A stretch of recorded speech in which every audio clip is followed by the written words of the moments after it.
Hola amigos, ¿qué tal? Buenas tardes. Empezamos otro programa de Café Barco con Julio Barco en la conducción. Y bueno, retornamos luego de unas semanas de descanso necesario para seguir con la agenda cultural y las entrevistas, los comentarios puntuales de lo que viene acaeciendo en nuestra literatura, tanto nacional como internacional. Y bueno, el tema coyuntural que no podemos dejar de lado es la muerte de Mario Vargas Llosa, ¿no? Se ha dicho mucho en realidad por redes sociales, hemos escuchado a las diferentes deudos, a los diferentes viudos o viudas literarios que han dado sus diferentes posturas, ¿no?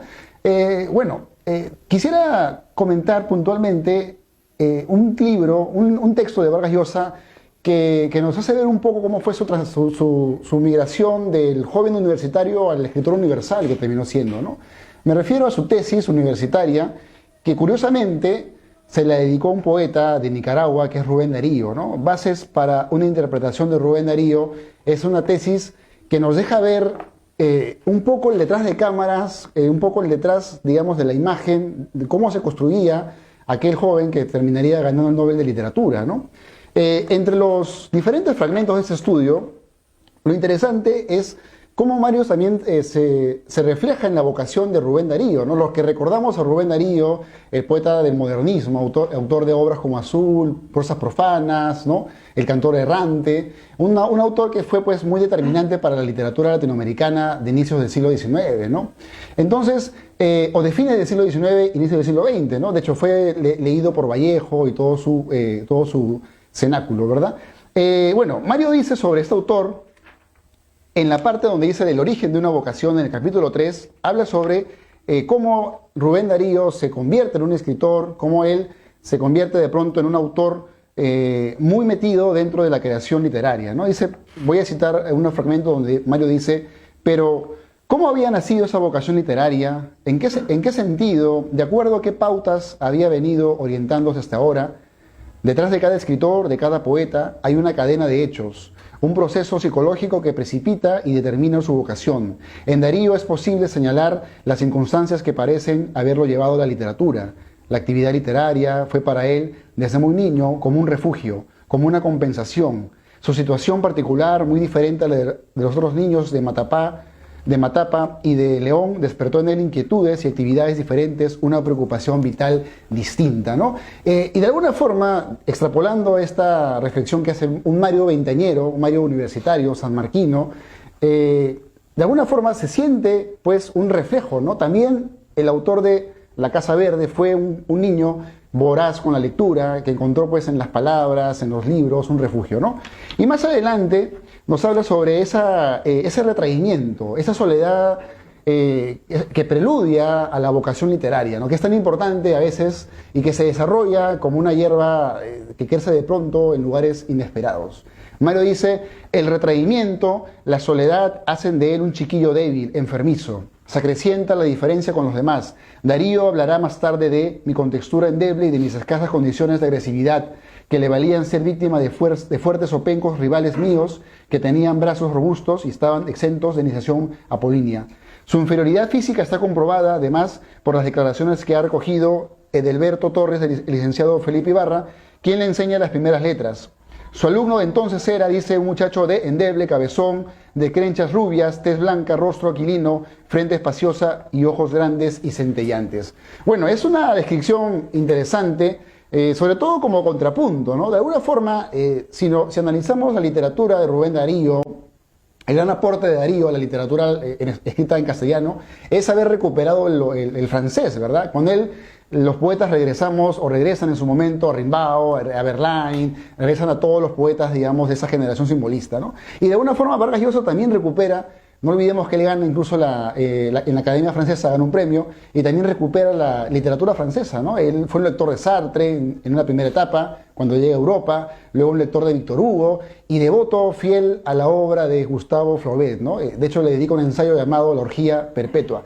Bueno, este ensayo entonces, esta tesis, la recomiendo porque es bastante interesante observar cómo se fomenta la actividad literaria y crítica de este autor que acaba de fallecer hace unas semanas, a los casi 90 años de edad, y yo creo que ha dejado un gran vacío que será pues llenado por los nuevos escritores que también se atrevan a escribir con ese profesionalismo y esa hondura literaria. Les recomiendo esta obra que es muy interesante. Bueno, la que tengo fue editado en la Universidad Ricardo Palma, pero imagino que también pueden encontrarlo a través de internet. Es una buena una forma también de observar cómo se formó ese Vargas Llosa, que muchos admiramos, que respetamos también, y que además también, dicho sea de paso, también tenemos diferencias, a veces políticas, estéticas, pero detrás de eso hay un trabajo, ¿no? Y ese trabajo intelectual se observa ya en su primer tesis universitaria. Vamos a pasar a la siguiente etapa, a la siguiente parte.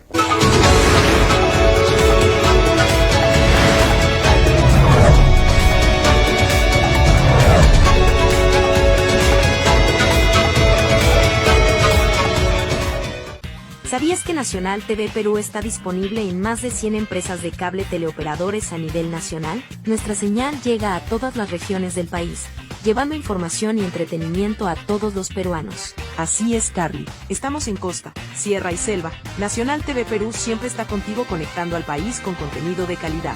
Además, puedes seguirnos en línea a través de nuestra página web www.nacionaltvperu.com. Es la forma más fácil de vernos desde cualquier dispositivo, estés donde estés. No olvides seguirnos también en nuestras redes sociales para enterarte de toda nuestra programación y las noticias más importantes del país. Nacional TV Perú está presente en cable y en línea.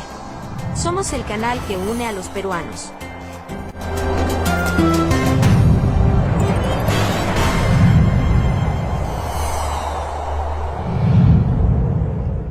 Somos Nacional TV Perú y contamos con una alianza de más de 30 medios digitales y una cobertura a nivel nacional.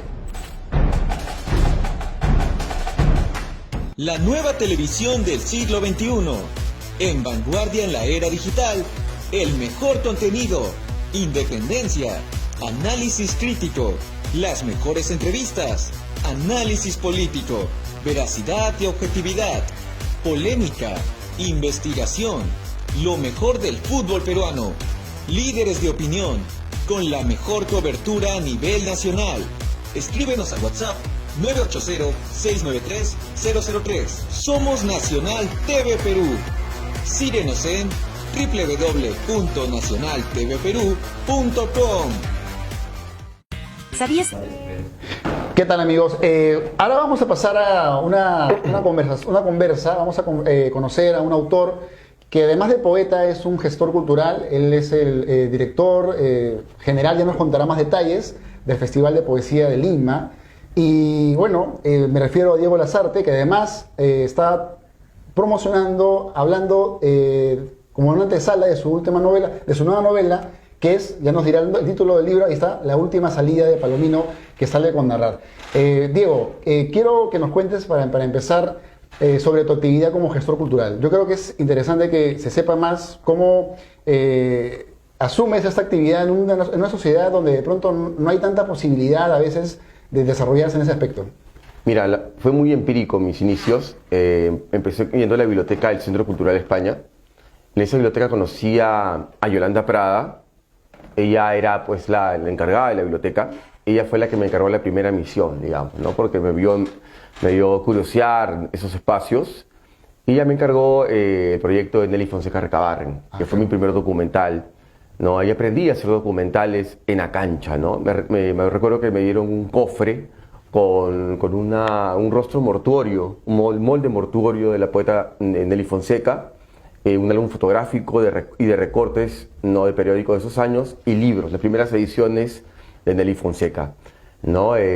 Y con ello tenía que armar mi primer documental. Así que invité a... Pero dime, Diego, tú en el ámbito universitario, me imagino que también tú has estudiado en San Marcos, según sé. Ahí también imagino que formaste algún tipo de grupos, alguna actividad, o fue algo más invisible. No, claro. Yo, digamos, yo entré a San Marcos en 2002, en 2003 obtuve los Juegos Florales de Poesía de Jorge Basadre. Después se publicó ese libro. Y antes de ello yo frecuentaba los grupos, el boom de grupos del 2000, ¿no? De la generación del 2000. Y pertenecí al grupo Club de la Serpiente. Pertenecí fugazmente, luego me expulsaron. ¿Con gente como Raúl Solís? Con gente como Raúl Solís, ¿no? Que él era digamos, el fundador del Comité Central. Buen amigo Solís. Buen amigo Solís. Estaba también ahí Rubén Landeo, Landeo, después claro. entró Willer Moreno Claro. y Gino Roland, ¿no? Que eran algunos miembros del Club de la Serpiente. Y esa actividad, me interesa un poco desmenuzar esa etapa previa, Ajá. digamos. ¿Cómo fue esa etapa? El Club de la Serpiente, me imagino inspirado en Cortázar, ¿no?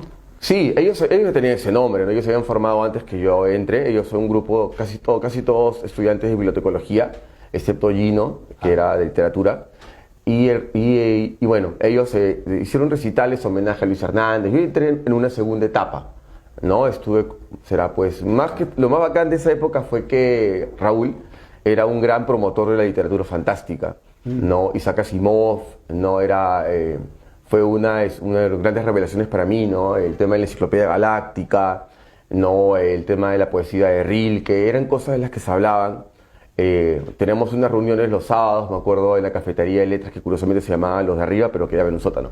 Y ahí conversábamos, tomábamos una Coca-Cola y no, recortes de zanahorias y papas fritas. Ese fue el momento del Club de la Serpiente. Luego, pues, como te digo, ¿Cuál era, digamos, lo que unía a ese grupo, el difundir literatura, o había también una búsqueda estética, pongamos, plantear algún tipo de literatura, algún tipo de principio estético? Cada uno tenía su propia búsqueda. Ya. Nos juntamos para conversar, para hacer tertulia, para saber lo que estábamos leyendo, y eso lo dirigía Raúl Solís, ¿no? Ese fue su primer momento con ellos. Ellos también publicaron después creo que de 15 años un libro conjunto. Yo ya publiqué de manera individual y me separé de ellos, como te dije, me expulsó Rubén Landeo en aquella época, ¿no? Landeo, claro. En esa época, ¿no? Y bueno, luego terminas la universidad, viajas, me parece, a México. Sí.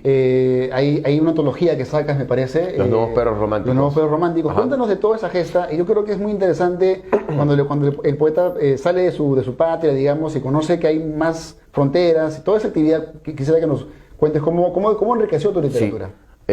Eso viajé por la beca de la movilidad artística del Centro Cultural España, en donde tenía que publicar un libro que era recopilar a poetas mexicanos, recopilar la obra de poetas jóvenes, y viajé a varios distintos encuentros de poesía desde DF hasta Tijuana.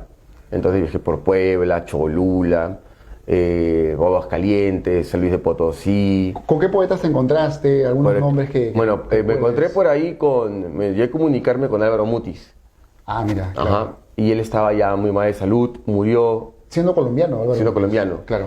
Viví en una de las casas refugio de México y ahí aprendí, ahí me quedé con esa idea de hacer un centro cultural. Aprendí a gestionar y a mi retorno pues fundé lo que fue el momento de la Catrina, que creo que tú llegaste a conocer. Claro. En el centro de Lima, en Camaná, en un sótano también. Siempre tenía una curiosa relación con los sótanos. Con los tragos de los simbolistas, ¿no? Con absenta, hacía ¿no? tonos absenta, me Sí, acuerdo, sí me tenía acuerdo. una marca de absenta que me auspiciaba y eso era, digamos, el motivo de esas tertulias. ¿Qué hace que una persona, digamos, mantenga la esperanza de difundir literatura en un lugar tan inhóspito como en el Perú, donde la gente a veces ve un libro, lo rechaza de antemano, siendo algo muy emocionante, ¿no? Yo también a veces me sorprendo cómo la gente rechaza, pero luego también disfruta de la literatura, de repente en una canción, en una película. Pero, ¿qué te motiva a seguir? Porque ahora mismo acabas de terminar el Festival de Poesía en Lima, que fue un homenaje, me parece, a la selva.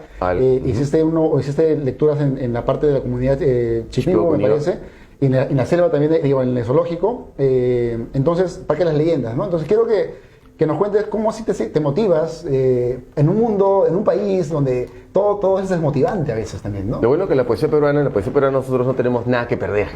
Claro. Eso es lo interesante, porque nosotros no peleamos por dinero, no peleamos por becas, porque no hay para nadie. Entonces, eso es lo bueno. Entonces, nosotros peleamos por prestigio, que es lo más tonto que existe todavía. Por honor, digamos. Por honor, por vanidad, ¿no?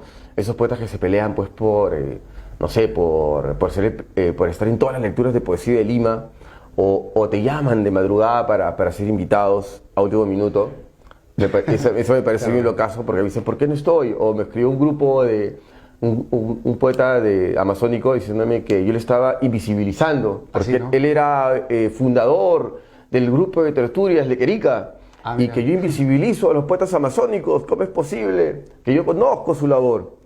Y dije, pero mira, si estoy haciendo un homenaje a Hernán Lequerica, es plausible que la haces tú, o la haga la gente de Iquitos, o quien sea. Lo importante es que se haga, ¿no? Porque... ¿Sientes que el enojo de la gente, de los escritores específicamente, es porque como el medio que vivimos en el Perú es tan poco lo que uno tiene, de lo poco como no todos lo reciben, hay una especie de mezquindad, como que sienten que también lo merecen ellos? Es que es vanidad. Hay una vanidad. Hay una vanidad total, ¿no? Desmedida ya de los poetas, o sea, no, porque, mira, Lequerica es un gran poeta, ¿no? Poeta masónico, bueno, más o menos es de la generación del 50, no lo conocemos en Lima. El festival tiene esa misión ahora, que es descentralizar la poesía peruana, y empezamos con Germán Lequerica, ¿no? Poeta masónico, ¿no? Él publicó Selva Lírica, ¿no? Y también el libro La búsqueda del alba, que es su libro más famoso.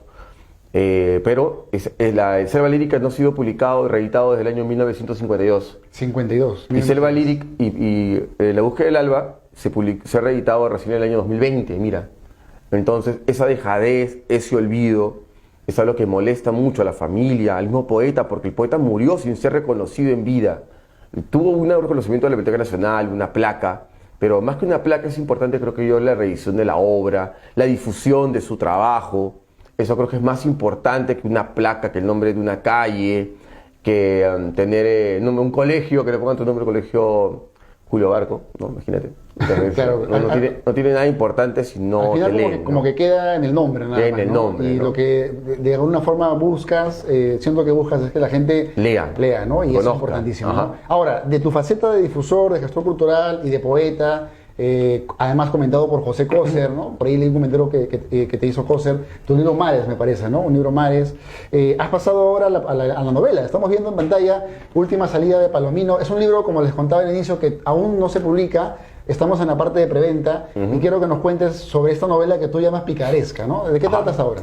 Lo llamo picaresca porque, al igual que el Buscón, al igual que la serie de Tormes, el personaje principal pasa por distintas peripecias, ¿no? Viva salto de mata, tiene que sobrevivir, Claro. ¿no? Como todo joven entre 18 y 20 años, ¿no? Esta novela, como te digo, es de puros truanes, ¿no? Tienen apodos de personajes del Quijote. Hay una metatextualidad con el Quijote. Y también hay un juego, porque mis personajes, o sea, no es que sean grandes lectores de literatura, no se habla de literatura, no es una novela de poetas para poetas, felizmente. Creo que he logrado superar esa valla, y esta novela más bien es una novela, creo que cualquiera lo puede agarrar y divertirse. Un joven de cuarto, quinto año de secundaria lo puede agarrar y se va a quedar prendado, porque los diálogos, como lo he trabajado a través de escaleta de cine, hay las acciones y los diálogos están bien pauteados. Entonces he tenido el cuidado de hacerlo de alguna manera que fluya. Como ¿no? más narrativo, más Claro. poético, ¿no? Eso es lo que se le achaca a los poetas, ¿no? Sí. Que sus novelas son Descriptivas. novelas de poética, Muy poéticos, ¿no? Y te quedas, ¿no? De repente en el rabillo del ojo o en el ojo verde del personaje, 5 páginas. Pero esto es un poco más ágil, hay acción, ¿no? Como digo, esto transcurre en Lima el año 2000. Se tocan temas como la religión. El personaje, que se llama Kennedy, pasa por distintas, digamos, sectas o religiones en Lima, porque su madre era una veleidosa, digamos, de las religiones. Claro. Y pasa, como comentaba hace un momento, desde la Iglesia Católica, Pare de Sufrir, hasta una secta llamada el Movimiento Cósmico Solar. Otro tema que comento, y es un poco escandaloso, es la sexualidad de las personas con retraso mental, ¿no? Que en ese momento, habla sobre su sexualidad, y también en los finales de los 90s, principios de los 2000, la manera en que se hablaba a las personas, desde las personas, hasta ahora, no es que haya cambiado la situación, ¿no? Las personas con retraso, con ciertas enfermedades mentales, viven escondidas en su casa como si fuera un mono encerrado en su jaula, Claro, claro. ¿no? Como si fuera un monstruo, ¿no? Y eso es lo que sigue ocurriendo, y no tienen educación, están encerrados, no aprenden en realidad ni a coger los tenedores, ni a valerse por sí mismos. Entonces, esa es una hipocresía, eso es lo políticamente correcto de la forma de hablar, ¿no? Un apodo, como antes se le decía vulgarmente a las personas con retraso, mongolito, Claro. que era un insulto común en el colegio, me imagino que en nuestra época. Entonces ahora pues uno dice una cosa así, es escándalo, qué horror, horrible, ¿no? Atentas contra los derechos humanos, pero más que atentar contra los derechos humanos, creo yo, es tener a esas personas invisibilizadas, encerradas y sin acceder a la educación o hasta la misma lectura. Bien, entonces, bueno, el tema da para bastante. Yo creo que justamente hablando de la novela picaresca, me acuerdo que en clases con los alumnos hablamos justamente del Asadillo de Tormes y lo interesante que puede ser traer esa novela clásica a la contemporaneidad, ¿no? En esta época vivimos tantos temas que podrían ser fácilmente llevados a lo que Diego ya ha hecho, ¿no? Entonces, y además, por otro lado, algo más visual también que me gustaría comentar es el tema de la portada, ¿no? Que me parece una portada genial. No vamos a contar quién lo hizo, pero y cuando lo vean, ahí van a encontrar a una Santa Rosa de Lima tocando la guitarra, van a encontrar a Freddy Krueger y además toda imagen es de estos manuales de los evangelistas que entregan de casa por casa, ¿no? Este despertar que te dan a veces para que te integres a... Cuéntanos cómo, el tema de la religión, Diego, cómo hablábamos detrás de cámaras que has tenido una metamorfosis religiosa. Cuéntanos esos detalles de tu vida, de tu formación, digamos. Bueno, sí, ¿no? Desde chico recuerdo, yo estudié en el colegio católico, colegio jesuita, San Francisco Javier, la iglesia de los desamparados. Y bueno, mi madre antes de eso ya me llevaba por distintas iglesias cristianas, ¿no? Sobre todo evangélicas. ¿No? Estaba algunas veces madrugadas en estadios, ¿no? Para recibir la bendición de padres, o ido a comprar el agua bendecida por no sé quién, por algún pastor, ¿cómo se llama? De Pare de Sufrir, claro, los clavos de Cristo, las astillas de la cruz, no sé dónde, o ir a bendecir al niño Jesucito, o ese tipo de cosas que me parecieron que rescatar de mi infancia, de mi adolescencia, y tomarlos como para la formación de mi personaje, ¿no? Porque eso le forma su carácter, ¿no? Él no cree mucho, es un descreído. Entonces siempre está en constante lucha y, por ejemplo, esto que te comento del movimiento cósmico solar, su relación con el esoterismo, claro, hace también que él piense, ¿no? No es una persona que filosofe sobre grandes temas, el ser, sino se pregunta ¿por qué diablos estoy aquí en esta iglesia y no estoy toneando con mis amigos en la marina? Por ejemplo, ¿no? Se pregunta, ¿no? ¿Por qué no estoy toneando y por qué estoy rezando, ¿no? Acá como Gil de madrugada en una vigilia, ¿no? Y esos son temas creo que son más cercanos y no son, digamos... alguien me dijo que he dejado yo Diego, ¿por qué has escrito novela? Tú escribes alta poesía, pero lo que tus personajes hablan es algo así como que son temas vulgares, o sea, de la plebe, pero digamos... Esos temas ahí me interesan. Yo no traicionaría a mis personajes y cambiaría su manera de hablar. No los civilizaría. Y además no olvidemos, Diego, que los poetas más finos, como Quevedo, que también hizo novela picaresca, tienen poemas donde son groseros de manera muy descarnada, ¿no? Así que creo que ambos ámbitos son armonizables, ¿no? Bueno, Diego, te agradezco la charla. Yo creo que esto va a servir para que más gente se interese por el tema de tu novela. Y no quiero terminar sin preguntarte, ¿no? Esta pregunta que seguramente muchos nos hacemos, ¿no? ¿Qué piensas del Papa peruano, dice, ¿no? ¿Cómo lo tomas esta cuestión? ¿Con diferencia, tal vez? ¿Cuál es tu punto de vista? Bueno, no puedo negar mi formación católica, ¿no?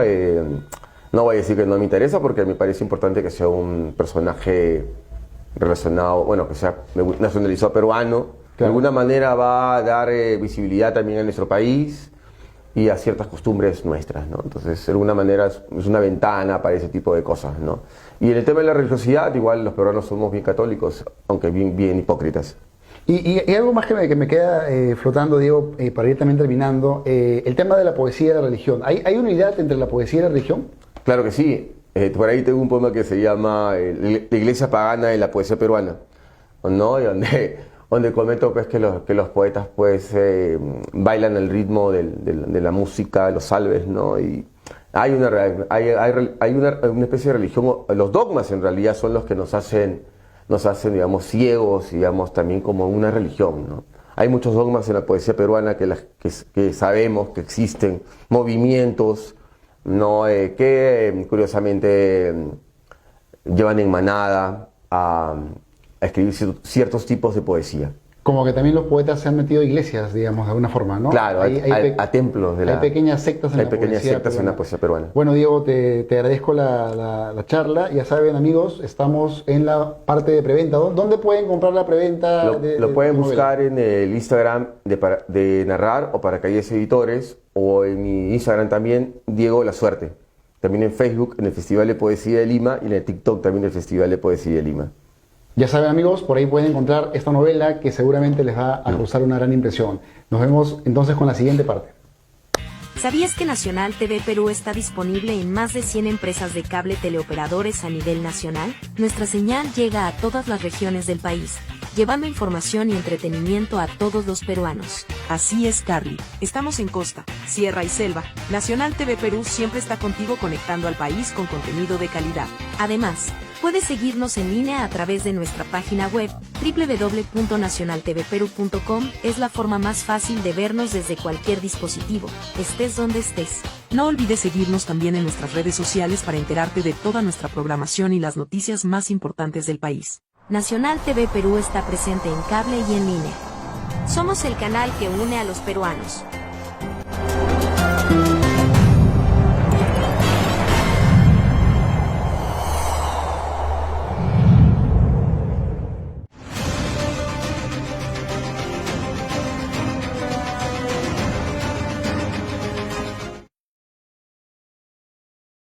Que Nacional TV Perú está disponible en más de 100 empresas de cable teleoperadores a nivel nacional. Nuestra señal llega a todas las regiones del país, llevando información y entretenimiento a todos los peruanos. Así es, Carly. Estamos en costa, sierra y selva. Nacional TV Perú siempre está contigo conectando al país con contenido de calidad.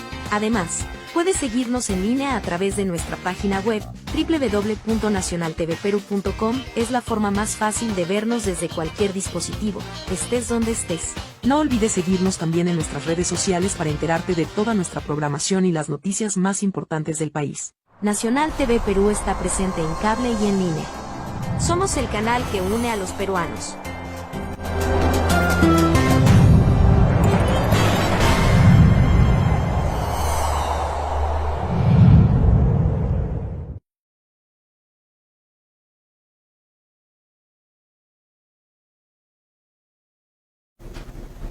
Bien, amigos, ahora vamos con la parte que ustedes esperan siempre, cada semana, la parte de la recomendación de los libros. En esta oportunidad le vamos a comentar 3 obras que estaba leyendo esta semana que pasó, y vamos a arrancar con la obra de César Toro Montalvo, que es Desde la vida inmensa. Este libro lo conseguí aquí en la avenida Wilson, Garcilaso, ahora se llama Garcilaso esa avenida. Hay algunos puestos de librerías de viejo, donde suelo a veces recalar, y me encanta escarbar, a veces libros que valen 3 soles, $1, y a veces te encuentras joyas, ¿no? Por ejemplo, este libro de acá es inubicable, ¿no? Si ustedes lo quieren conseguir en Crisol, en alguna librería conocida, no van a encontrarlo, ¿no? Y lo que me sorprende de este libro es que además tenga un CD, ¿no? Ya esto prácticamente es parte del museo, ¿no? Ya, ¿quién usa CD en esta época? Pero hablamos de un poemario que se publicó en el año 2006, ¿no? Y bueno, esta obra es de César Toro Montalvo, que además sabemos que es un crítico, acaba de sacar unos 20 tomos de literatura peruana, ¿no? Y además es un impulsor, impulsa mucho la literatura fantástica, los mitos, etc., ¿no? En este caso estamos frente a un poemario con ilustraciones de Miguel Brenner, y quiero compartirles un poema para que puedan degustar la obra de este autor, ¿no? Y también invitar a que de pronto nos pongamos como detectives salvajes a investigar sobre poetas que de pronto no son tan visibles, ¿no? Este poeta del 70, alrededor del 70, no es tan sonado a veces, ¿no? Y tiene una obra muy grande que merece ser rescatada, ¿no? Ahí le mando esa tarea a los que me siguen y de pronto quieren seguir, digamos, enriqueciendo su mente, ¿no? Bueno, les leo el poema. Desde la vida inmensa. Ama desde la vida inmensa, extremadamente sin límites.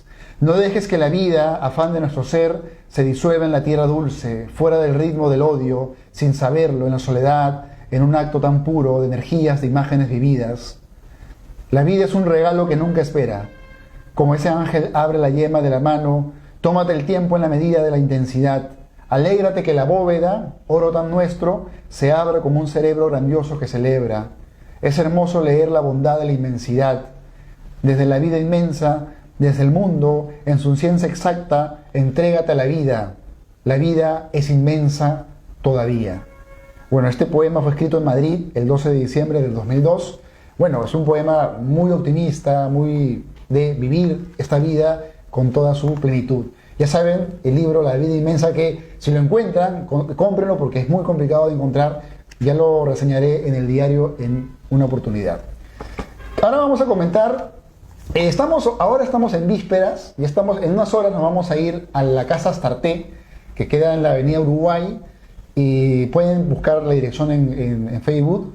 La Casa Astarté es un espacio que regenta un estudiante de Villarreal, Carlos Rivera, que mando saludos, y ha hecho un espacio fabuloso. Hay libros, también hay algunos tipos de bebidas espirituosas, pero lo importante es que es un espacio para compartir literatura, y yo creo que es uno de los espacios más visibles del momento, ¿no? Y ahí vamos a presentar esta obra que recién se acaba de editar, que es una obra que es un ensayo llamado Los ritos ardientes, discursividades en la obra de Julio Barco. Lo escribe el chileno Nicolás López Pérez, que actualmente estudia Derecho en Italia, becado por su país. Bueno, es una obra que habla sobre mis libros, así que no quiero, digamos, caer en el ombliguismo, pero estoy muy contento con este trabajo. Es un trabajo de más de 100 páginas, donde un autor se atreve a leer mis más de 30 libros, ¿no? Los que recién me conocen de repente no saben, pues empecé a escribir a los 14 años y ya tengo más de 30 libros escritos,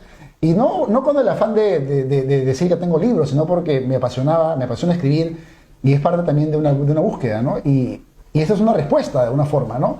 Y además es un libro escrito con una prosa. Cuando lo lean van a darse cuenta que el autor no se queda en lo epidérmico del tema, sino profundiza en los temas que yo trabajo en mis libros, lo cual me sorprende, ¿no? Que alguien se tome el trabajo de leer todos mis libros, además inéditos, y escriba esto. Para mí es un regalo que el dinero no puede comprar, ¿no? Ahí está el tema del dinero, ¿no? De repente con dinero me puedo comprar un carro, pero no puedo comprarme de pronto el trabajo intelectual sincero de otro autor, ¿no? Y además, como les digo, es una obra que vale no solamente por el tema, ¿no? El tema es interesante, pero la prosa, van a darse cuenta que hay un gran ensayista, ¿no? Hablamos de Nicolás López Pérez, que además es traductor. Él habla 5 idiomas, es poeta. Entre sus libros tenemos, por ejemplo, De la naturaleza afectiva de la forma, Metaliteratura, Tantas veces estar tan cerca, Cielo de correspondencias, La división de algunos días, y además acá mismo dice que ya va a publicar su ensayo de poesía peruana. Y también va a publicar un ensayo llamado Soy el hombre que buscó la paz y la encontró, poemas de Sidney Cayce. No, eso es una traducción. Entonces, es un autor muy interesante, para mí uno de los autores más importantes de Chile actualmente, y le ha dedicado mi obra, este libro, que yo les recomiendo leer, y para mí es una alegría poder compartirlo hoy día con ustedes. Los ritos ardientes, discursividades en la obra de Julio Barco. Ya saben que es una obra que lo pueden conseguir. Si me ven en otros países por Amazon, pueden poner el nombre en Amazon, lo pueden comprar también. Me parece que también ahí puede llegar a ustedes. Y vamos a terminar con este libro, que es Cómo se escribe poesía. Este es otro libro que encontré en mis pesquisas. A mí me gusta mucho caminar por Lima, pero no caminar por caminar, sino caminar para ir a las librerías donde de pronto encuentro libros como el que les comenté de Toro Montalvo, o el de acá, ¿no? Este de acá lo conseguí en una zona que queda por Lampa, a la espalda de Lampa. Por ahí hay una zona donde venden libros, y siempre me doy una vuelta por Lampa, por la avenida Tacna, por Wilson, por Amazonas, ¿no? Además también visito las bibliotecas. Les recomiendo visitar la biblioteca de la Casa de Literatura. También yo visito la de mi barrio, el Agustino, también la del Centro Cultural de España, etc. Entonces, bueno, este libro de acá, desde que lo vi, dije, no, me lo tengo que comprar, porque se llama Cómo se escribe un poema, y es un libro que aborda el tema de cómo se escribe un poema, tanto de poetas españoles como portugueses, y vamos a encontrar a poetas como Rubén Darío, que ya lo comentamos, Machado, Pessoa, Vallejo, Huidobro, Paz, Guirri, Cardenal, Campos, Pizarni, Lezama Lima, Neruda, Drummond de Andrade, ¿no? Y el tema de este libro es, los autores son Daniel Freidenberg, que si no me equivoco es un argentino, y Edgardo Russo. Bueno, han hecho este libro, que es una recopilación donde ponen diferentes cartas, ensayos, pensamientos de los poetas a la hora de escribir poesía, ¿no? O sea que es un libro que estoy seguro que todos los que escriben poesía o leen poesía van a querer tener en sus manos. Y les voy a compartir acá unos fragmentos que justamente tiene la extracción del gran poeta portugués, ¿no? El poeta, digamos, por antonomasia, de los últimos años en Portugal, que es Fernando Pessoa, ¿no? Y bueno, voy a poner acá, voy a leerles un fragmento de Pessoa que dice lo siguiente, ¿no? Dice: el arte consiste en hacer sentir a los demás lo que nosotros sentimos, en liberarlos de ellos mismos, proponiéndoles nuestra personalidad como una especial liberación. Lo que siento, en la verdadera sustancia con que lo siento, es absolutamente incomunicable.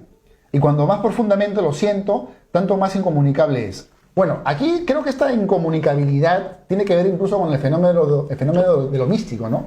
Los poetas místicos no pueden expresar con palabras lo que sienten, ¿no? San Juan de la Cruz balbucea, pero los poetas que de pronto exploran el lenguaje a fondo, como Góngora, que no son místicos, sí pueden, digamos, abordarlo, ¿no? Y luego dice, ¿no? Dice Pessoa, para que yo, pues, pueda transmitir a otros lo que siento, tengo que traducir mis sentimientos a su lenguaje. Es decir, que decir tales cosas como si fueran las que yo siento, que él, al leerlas, sienta exactamente lo que yo he sentido, ¿no? Bueno, un poco este trabalenguas es el hecho de cómo se comunica lo que a veces es incomunicable, ¿no? La poesía es el preludio de la poesía es lo inefable, lo que no se puede decir, el sentimiento infinito, ¿no? Y la poesía de alguna forma es filtrar otras formas, ¿no? Filtrar la forma para esculpir el poema, ¿no? Y luego el autor dice: y como este otro es, por hipótesis de arte, no está o aquella persona, sino todo el mundo, es decir, aquella persona que es común a todas las personas, lo que al final tengo que hacer es convertir mis sentimientos en un sentimiento humano típico, aunque lo haga pervirtiendo la verdadera naturaleza de aquello que he sentido. Bueno, este fragmento me sabe a el diario del desasosiego, ¿no? Me parece que sí. Bueno, y en este libro en todo caso van a encontrar cómo se escribe un poema, diferentes posturas sobre la tentación de escribir poesía, ¿no? Que en el fondo, más que de pronto edulcorar las palabras o rimarlas para que tengan una buena consonante, digamos, versal, es el hecho de indagar en tu mente, ¿no? Indagar en tu ser, tratar de tomar una fotografía del laberinto mental que somos y expresarlo en palabras, ¿no? El trabajo del poeta es ese, en realidad, ¿no? Meterse a la mente, meterse al ser que todos tenemos, ¿no? Y al final de cuentas la poesía une más que separa, ¿no? En el fondo los humanos nos separamos todo el tiempo, soy de un equipo, soy de otro, soy de una religión y de otra, pero la poesía nos junta, ¿no? Nos junta en ese elemento gratuito, anárquico, libertario que es la palabra, ¿no? Nadie es dueño de la palabra, nadie es dueño de las palabras, solo somos los que ponemos títulos a lo que intentamos de pronto esculpir, ¿no? Así que bueno, todo eso para la literatura y la poesía, ¿no? Bueno, les recomiendo leer esto y vamos a pasar por último a la parte de editorial Higuerilla. Ustedes saben, bueno, que tenemos esta editorial que nos dedicamos a difundir, hacemos edición de libros, publicamos también autores, hacemos asesorías de tesis. Si tienes problemas con tu tesis, te podemos dar un asesoramiento. El tema del Turnitin también trabajamos. Monografías, a veces también hay temas monográficos a nivel, digamos, de conceptual, académico, también trabajamos esos temas. Y corrección de estilo, ¿no? Tienes un libro, deseas que de pronto lo leamos y te demos una opinión de pronto de la calidad sonora, estética, ortográfica, semántica de tu obra, puedes comunicarte con nosotros. Ya sabes, estamos a través de las redes, pueden encontrarme como Julio Barco, por mi Facebook, por mi Instagram, como Barco Ábalos Julio, y por mi TikTok como Julio Barco Ábalos, y también por YouTube como Julio Barco. Bueno, es todo por ahora, amigos, y nos vemos en una siguiente semana. Sigamos con la actividad cultural, sigamos con la literatura, sigamos abriendo libros y no cerrándolos. ¿Sabías que Nacional TV Perú está disponible en más de 100 empresas de cable teleoperadores a nivel nacional? Nuestra señal llega a todas las regiones del país, llevando información y entretenimiento a todos los peruanos. Así es, Carly. Estamos en costa, sierra y selva. Nacional TV Perú siempre está contigo conectando al país con contenido de calidad. Además, puedes seguirnos en línea a través de nuestra página web www.nacionaltvperu.com. Es la forma más fácil de vernos desde cualquier dispositivo, estés donde estés. No olvides seguirnos también en nuestras redes sociales para enterarte de toda nuestra programación y las noticias más importantes del país. Nacional TV Perú está presente en cable y en línea. Somos el canal que une a los peruanos.